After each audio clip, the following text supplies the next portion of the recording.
Hi guys, kain tayo. Dinner time. Yan, ano bang food to? Asian food po ito. Parang made in Thai. Kasi paborito ko ang Thai food. At ang sa anak ko ay rice. Omelette rice po. Yan. Meron siyang chicken, curry chicken, green chicken, green curry chicken.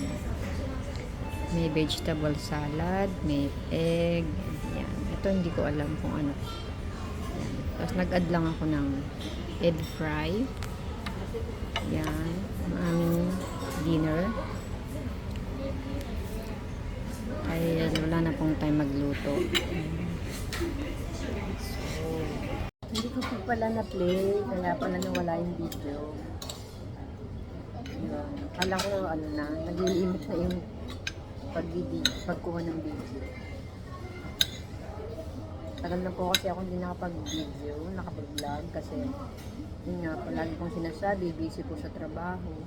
Ang dami pong ginagawa sa ospital.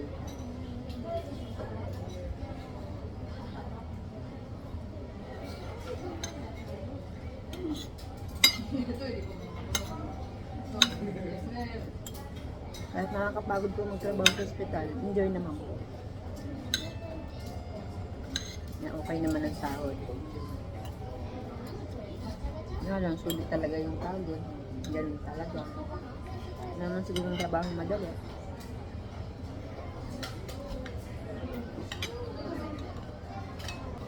Kahit siguro saan tayo magpuntang lugar, dagang trabaho, mahirap, no?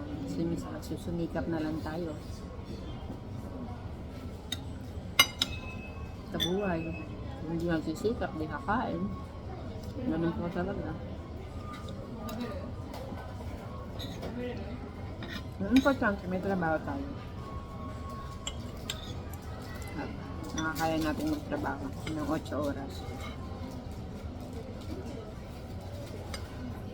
Tinikman naman natin ngayon guys ang egg fry.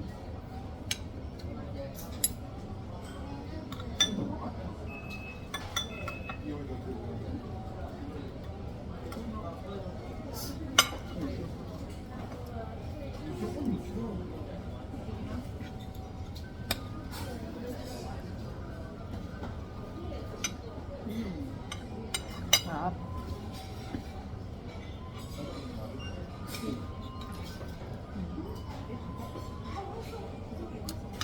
Egg fry.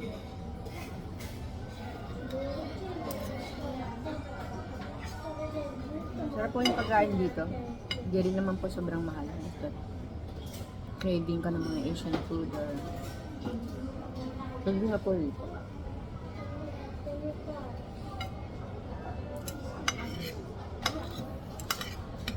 Family restaurant. Kung ang tawag nila dito. Mas gusto ko po sa mga family restaurant kasi marami kang pagpipiliang pagkain. Pang pamilya nga po kasi. Mas gusto ko po yung ganun. Hindi mo naman po dahil sa pressure. Mas gusto ko yung ganun talaga. Maraming choices.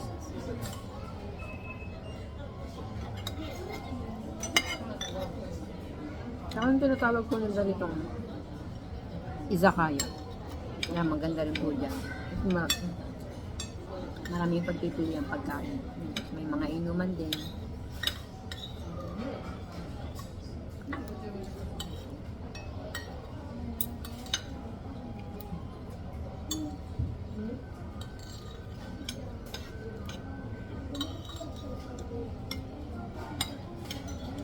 So, ayun guys.